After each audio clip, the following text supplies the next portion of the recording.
नमस्कार दोस्तों, टीचरशिप में आप सभी का एक बार फिर से स्वागत है। आज हम प्राकृतिक संख्या एवं इनके प्रकारों पर चर्चा करेंगे, जैसे सम संख्या, विषम संख्या, भाज्य संख्या, अभाज्य संख्या, उत्तम संख्या।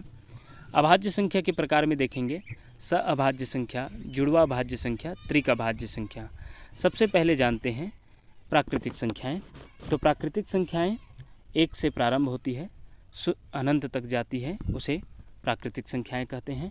यदि हम प्राकृतिक संख्याओं में शून्य को भी शामिल कर दें तो वह पूर्ण संख्याएं कहलाती है, और यदि धनात्मक संख्याओं और ऋणात्मक संख्याओं में शून्य को शामिल कर दें तो वह पूर्णांक संख्याएं कहलाती हैं।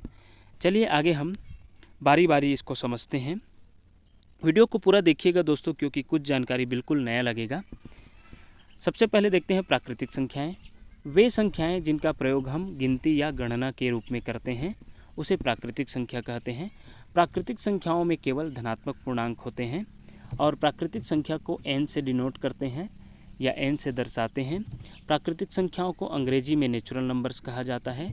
इसके अलावा इसे और नामों से भी जाना जाता है, जैसे प्राकृत संख्या, गणन संख्या, धन पूर्णांक संख्या। इन्हें भी याद रखिएगा दोस्तों।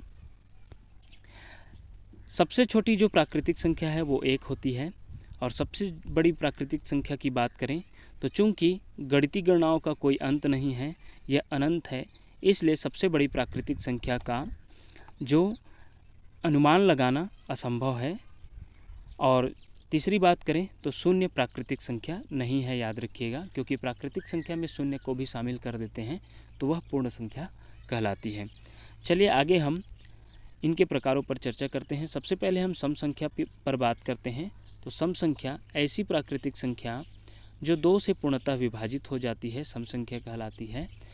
दोस्तों, जिस संख्याओं में 2 का भाग पूरा चला जाता है उसे हम सम संख्या कहते हैं। और या फिर इस तरीके से भी जान सकते हैं, जिस संख्या के अंत में या इकाई में 2, 4, 6, 8, 0 आता है वह सभी सम संख्या कहलाती है। सम संख्या को अंग्रेजी में इवन नंबर कहा जाता है, ये भी याद रखिएगा। अब विषम संख्या की बात करें तो ऐसी प्राकृतिक संख्या जो 2 से पूर्णतः विभाजित ना हो उसे विषम संख्याएं कहलाती है, अर्थात जिसमें 2 का पूरा भाग नहीं जाता उसे विषम संख्या कहते हैं। जैसे 1, 3, 5, 7, 9, 11 ... ये अनंत तक जाएगी। जिस संख्या के अंत में या इकाई में 1, 3, 5, 7, 9 आता है वो सभी विषम संख्या कहलाती है, ये भी याद रखिएगा दोस्तों। और विषम संख्या को अंग्रेजी में ऑड नंबर कहते हैं, ये भी याद रखिएगा दोस्तों। अब हम आगे भाज्य अभाज्य संख्या की बात करेंगे। उससे पहले भाज्य अभाज्य को समझने के लिए गुणनखंड फैक्टर को समझना बहुत ज़रूरी है। किसी संख्या को अन्य संख्याओं के गुणनफल के रूप में तोड़ने की क्रिया को गणित में गुणनखंड या फैक्टराइजेशन कहते हैं। किसी संख्या के गुणनखंडों को परस्पर गुणा करने पर वह मूल संख्या पुनः प्राप्त हो जाती है। जैसे हम 3 की अगर गुणनखंड देखें तो 3 को लिखा जा सकता है 1 गुणा 3। तो यह 3 का गुणनखंड बात करेंगे दोस्तों तो 1 और 3 दोनों 3 का गुणनखंड होगा। इसके अलावा 3 का कोई गुणनखंड नहीं है, क्योंकि इन्हीं संख्या का 3 में भाग जाता है, और साथ ही साथ यही 2 संख्या है जिसके पहाड़े में 3 आता है। 1 के पहाड़े में भी 3 आता है और 3 के पहाड़े में भी 3 आता है, इसलिए यह 3 का गुणनखंड कहलाता है, 3 का फैक्टर कहलाता है। इसी प्रकार यदि हम 4 का देखें तो 4 में भी 4 को भी लिखा जा सकता है 1 गुणा 4 या 2 गुणा 2। तो याद रखिएगा, इसका जब हम 4 की फैक्टर की बात करेंगे, फैक्टर की संख्या की, तो 1, 2 और 4, तो 4 का फैक्टर की संख्या है, गुणनखंड की संख्या है 3, याद रखिएगा दोस्तों। 3 है फैक्टर की संख्या, अर्थात 4 का जो फैक्टर लिखेंगे 1, 2 और 4, क्योंकि खुद संख्या भी फैक्टर होता है, गुणनखंड होता है, तो ये भी याद रखिएगा। और 5 की फैक्टर की संख्या की बात करेंगे तो वो 2 ही होगा, 1 और 5। और 10 के गुणनखंड की बात करेंगे, फैक्टर की बात करेंगे तो वह 1, 2, 5, 7, यह 7 नहीं, 1, 2, 5 और 10।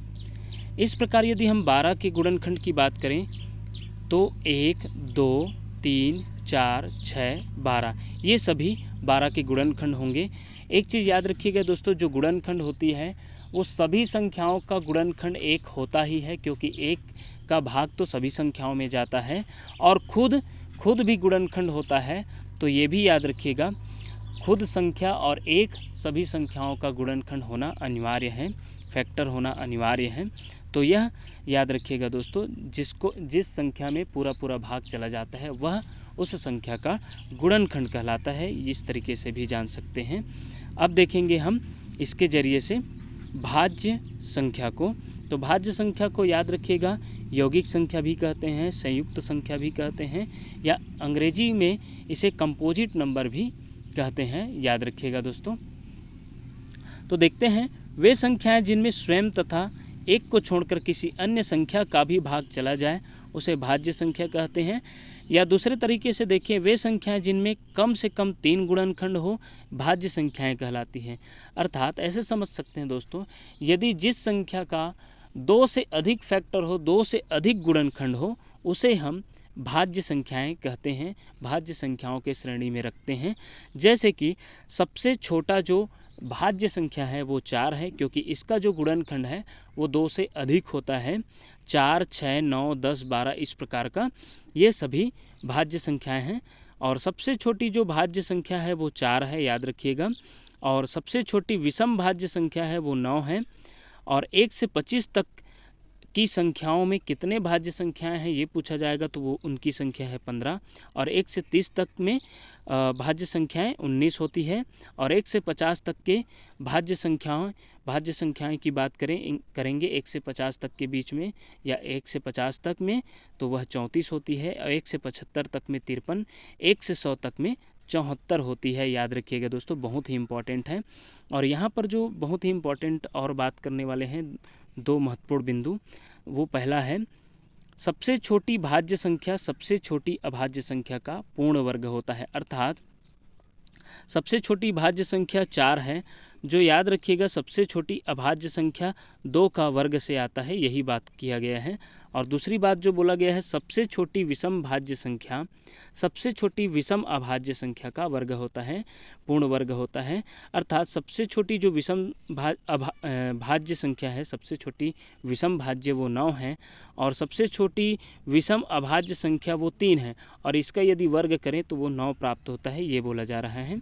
आगे हम देखते हैं अभाज्य संख्या, जिसे ऋण संख्या भी कहते हैं, असंयुक्त संख्या भी कहते हैं, और अंग्रेजी में इसे प्राइम नंबर कहा जाता है। तो याद रखिएगा दोस्तों, तो वे संख्याएं जिनमें स्वयं तथा 1 को छोड़कर किसी अन्य संख्या का भाग नहीं जाता है अभाज्य संख्या कहलाती है।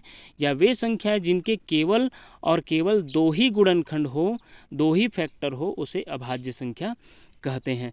जैसे 2, 3, 5, 7, 11, 13, इन सभी का जो फैक्टर की संख्या है वो केवल 2 होती है दोस्तों, याद रखिएगा।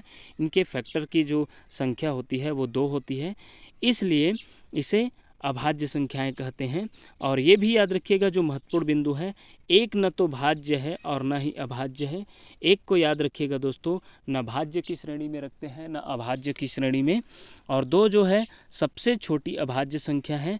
और ये भी याद रखिएगा, 2 एकमात्र ऐसी सम संख्या है जो अभाज्य संख्या है, ये भी याद रखिएगा। केवल 2 ही एक ऐसे सम संख्या है दोस्तों जो अभाज्य हैं। 3 सबसे छोटी विषम अभाज्य संख्या है। अब हम संख्या की बात करेंगे तो 1 से 25 तक के अभाज्य संख्याओं 1 से 25 तक के संख्याओं में अभाज्य संख्या कितनी होती हैं, तो वो 9। 1 से 30 तक में 10, और 1 से 50 तक के में 15, और 25 से 50 तक की बात करेंगे तो 6 होती है, और 50 से 100 तक में 10, और 1 से 75 तक की बात करेंगे तो 21, और टोटल 1 से 100 तक में 1 से 100 तक के संख्याओं के बीच कितने अभाज्य संख्या है पूछा जाएगा, तो याद रखिएगा उनकी संख्या होती है 25, याद रखिएगा दोस्तों। और वो कौन कौन से हैं, तो याद रखिएगा 2, 3, 5, 7, 11, 13, 17, 19, 23, 29, 31, 37, 41, 43, 47, 53, 59, 61, 67, 71, 73, 79, 83, 89 और 97। अर्थात टोटल जो होती है 1 से 100 तक के बीच में 25 अभाज्य संख्याएं होती है, याद रखिएगा दोस्तों। अब हम बात करते हैं अभाज्य संख्या के प्रकारों पर। तो पहला है जो है सह अभाज्य संख्या जिसे को प्राइम नंबर कहते हैं। ऐसी संख्याओं के जोड़े जिनके गुणनखंडों में एक के अतिरिक्त कोई भी उभयनिष्ठ गुणनखंड न हो उन्हें सह अभाज्य संख्याएं कहते हैं। दूसरे शब्दों में कम से कम 2 अभाज्य संख्याओं का ऐसा समूह जिसका HCF अर्थात होता है हाईएस्ट कॉमन फैक्टर, महत्तम समापवर्तक बोलते हैं, वह एक हो, सह अभाज्य संख्याएं कहलाती हैं। जैसे कि यदि हम बात करें 9 और 10 में, तो याद रखिएगा 9 का जो फैक्टर होता है 1, 3 और 9, और 10 की बात करेंगे तो 1, 2 और 5 और 10। तो दोस्तों यहाँ पर दोनों में यदि 9 और 10 में दोनों के फैक्टर को मिलान करेंगे तो उसमें सिर्फ एक ही ऐसा है 9 और 10 में जिसमें 1 और 1, क्योंकि 1, 3, 9 इसमें होता है, और 1, 2, 5 और 10 इसमें केवल देखा जाए तो केवल एक ही इसमें कॉमन मिल रहा है। और इसमें जो सह अभाज्य में बोला गया है, जिन दो संख्याओं में यदि उनके फैक्टर में केवल कॉमन एक ही कॉमन मिले, उभयनिष्ठ एक ही मिले, तो उसे हम सह अभाज्य संख्याएं कहते हैं। तो याद रखिएगा दोस्तों, ये बहुत ही इम्पॉर्टेंट है। आगे हम देखते हैं जुड़वा अभाज्य संख्या। तो जुड़वा अभाज्य संख्या उसको कहते हैं यह एक अभाज्य संख्याओं का युग्म होता है, जोड़ा होता है, जिनके बीच 2 का अंतर होता है। उदाहरण के लिए 3 और 5, 41, 43 जुड़वा अभाज्य संख्याएं हैं जो 2 सामान्य युग्म हैं। और 1 से 100 तक के बीच में जुड़वा अभाज्य देखें तो 3 और 5 जिनके बीच 2 का अंतर है, 5 और 7, 11 और 13, 17, 19, 29, 31, 41, 43, 59, 61 और 71, 73, ये सभी क्या कहलाते हैं? जुड़वा अभाज्य संख्याएं कहलाते हैं, ट्विंस प्राइम नंबर कहलाते हैं। याद रखिएगा दोस्तों। अब हम बात करते हैं तीसरी महत्वपूर्ण प्रकार अभाज्य संख्या की, त्रिक अभाज्य संख्या, जिसे प्राइम ट्रिपलेट नंबर कहते हैं। लगातार 3 अभाज्य संख्याओं के समूह को त्रिक अभाज्य संख्याएं कहते हैं। याद रखिएगा, जैसे कि 5, 7, 11, 7, 11, 13, 11, 13, 17, 13, 17, 19 और 17, 19, 23 लगातार 3 अभाज्य संख्याओं के समूह को त्रिक अभाज्य संख्या कहते हैं। याद रखिएगा दोस्तों, बहुत ही महत्वपूर्ण है।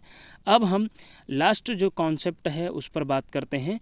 परफेक्ट नंबर, उत्तम संख्या, बहुत ही इम्पॉर्टेंट है दोस्तों, याद रखिएगा।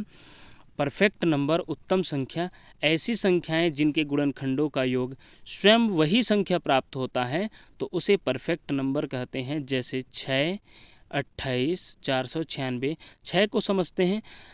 अगर हम 6 का गुणनखंड देखें तो 1, 2, 3, 6 होता है। तो यदि हम खुद स्वयं को छोड़ना पड़ेगा दोस्तों, ये भी याद रखिएगा। स्वयं को छोड़कर यदि बाकी को हम ऐड करते हैं, 1 धन 2 धन 3, तो वह 6 ही प्राप्त होता है। और इसलिए इसे परफेक्ट नंबर कहते हैं, उत्तम संख्या कहते हैं। 28 में देखेंगे तो भी 28 को छोड़कर बाकी संख्याओं को जोड़ते हैं तो 28 ही प्राप्त होते हैं। और अगर हम 496 के फैक्टर को भी ऐसे ही जोड़ेंगे तो 496 प्राप्त होगा। तो यह बहुत ही इम्पॉर्टेंट संख्या है, परफेक्ट नंबर, और बहुत ही यह एग्ज़ाम की दृष्टि से बहुत ही इम्पॉर्टेंट है। याद रखिएगा, बहुत ही इम्पॉर्टेंट है दोस्तों, याद रखिएगा परफेक्ट नंबर।